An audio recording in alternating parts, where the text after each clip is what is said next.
I can't not address this. I'm obligated to address this. A record was set last night on my YouTube channel, and the record is we had the most comments on one video in the shortest amount of time. So the video's had, I think, like 126 views, but it's had 36 comments. So I saw that this morning. I thought, what did I miss last night while I was asleep? Well, I missed a lot, but it really started with 2 comments at the top that I think really got this in motion. And that's what I want to address. I don't want to address what happened after that. I want to address what happened to start it, and here's why.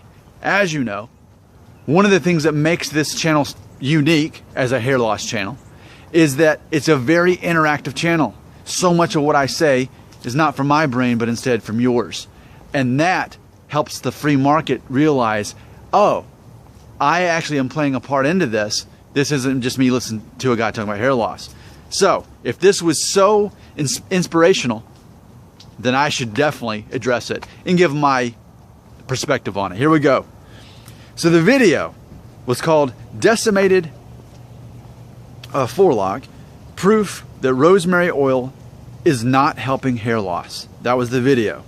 Our friend Mark Damon had this to say, quote, LOL, of course oil cannot help against genetic, all caps, hair loss.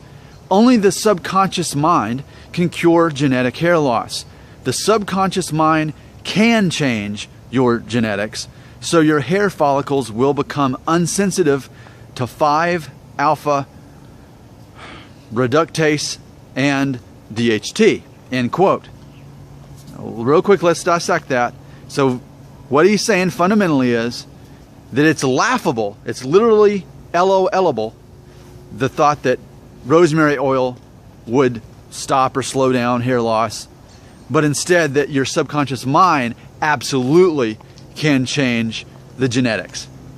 So oil cannot do it, but the mind can change the genetics. That's what the takeaway is from that. I wanted to point that out. Now, shortly after, our good friend Angry Greek Manyo had this to say. He backed him up. Quote, it's actually true. The mind can change the body more than you think. End quote. So that's what stemmed a long chain of comments, people going back and forth all night about that.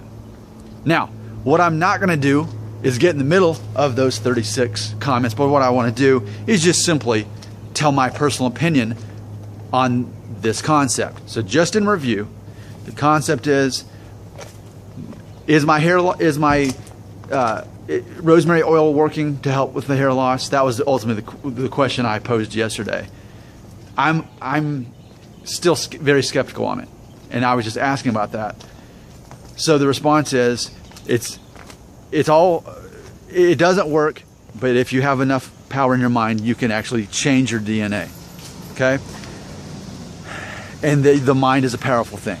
So, how do I feel about that? In part, I actually agree with both of our friends. In part, I do. The part that I buy into is that the mind is so powerful that you can overcome your hair loss from within. I think that you can change your brain to where you don't care about your hair loss anymore. Look at me. I'm the epitome of this. All right? And the only reason I make hair loss videos is to help other people who are going through it. That's why I do it, because people watch those videos. I personally don't care. Let me go ahead and lose my hair. Let's get this over with. It's fine. I moved on a long time ago. Right? And if I hadn't, I don't think I'd be a good host for people watching these videos if I was still held back by that. I think my confidence, despite my hair loss, so anyway, I've overcome that. So my mind was so powerful that it had the ability to overcome itself. That's what happened, right? Do I believe that if you think hard enough and you're positive enough that you can kind of metaphysically make your DNA change and your hair start growing back? Do I believe that? Personally, I do not believe that.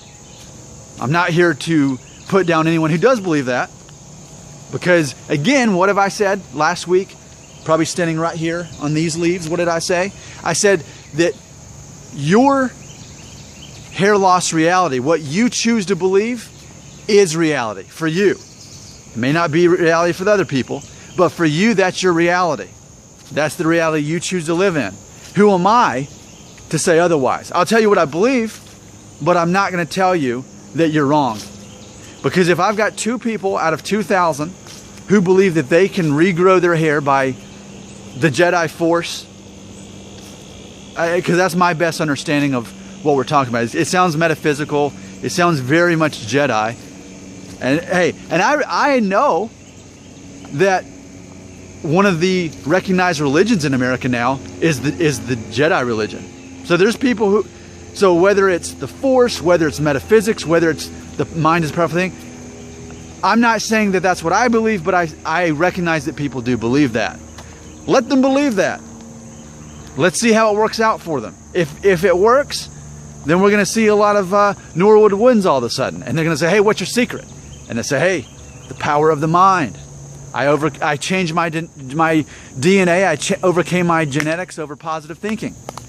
And if that's real, then everyone else will follow. We'll stand back and watch. Just like with the rosemary oil. You know, I'm not here to endorse oil. You'll see, have you seen the comments? People are trying to sell argan oil, and there's this other thing they're trying to sell, and trying to make it seem like it's legitimate comments. It's not. It's people trying to make money off of that product, right? So, if it's real, we'll know. I'm the skeptic. And ultimately, like Robert said, and I love this tag, Robert calls me a balding advocate. I embrace that. It's such a compliment. Okay? Why? Because my mind is so strong. I've overcame my hair loss from within. It doesn't change my DNA. It doesn't change what's up here. But it changed what is in here and what is in here. And I'm at peace. And I've moved on with my life. And again, I'm able to capitalize on this concept by helping other people through it. So, in closing, can you overcome hair loss if you think enough positive thoughts? Absolutely. You can stop caring about hair loss and find who you really are because it all comes down to identity. Closing note, I'll let it serve as some sort of spin-off. But you know me, I'm also an advocate of not allowing other people to control your emotions. And it has everything to do with your sense of identity. If it's part of your identity that you're a good person and that you deserve to be treated better, then when someone offends you, it's going to hurt that much more. If you're like me and don't see yourself as a good person, but instead as more of a Disney villain, you know, I'm not here to make people happy, I'm here to just get the job done, then my expectations are much lower, and I expect people not to like me.